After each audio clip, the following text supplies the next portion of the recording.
Thank you, madam. So it appears like we understand there is a clear shortage of the doctors in the country, but the main problem appears to be more acute in the government sector, especially in the government hospitals.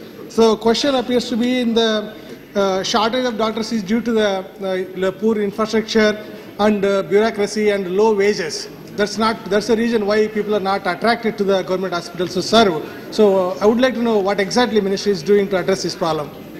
Honorable Minister. Madam, I have already said in my first answer, but for the benefit of honorable member, I can say that this problem is, there's a shortage overall in the country. And when there is a shortage, naturally, the private sector would try to attract the hospitals by paying them more involvements to the private hospitals. And it is not only the private sector. Unfortunately, I have the record of the past 3 years.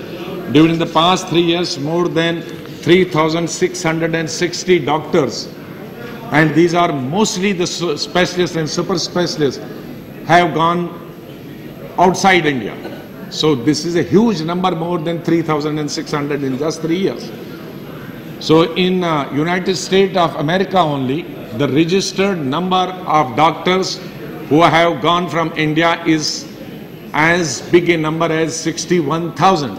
And the unregistered number is almost 20,000.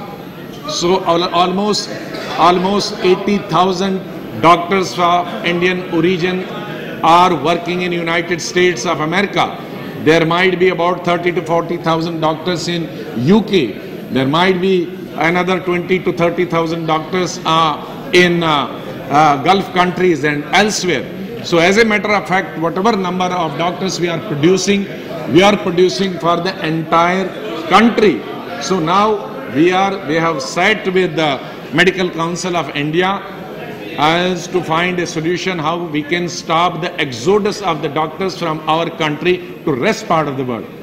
And then exodus is within the country also, from government hospitals to the private hospital. The answer is only to increase the number of medical colleges, to increase the number of the seats, which we have taken, as I said, the path-breaking initiatives during the past 2-3 years.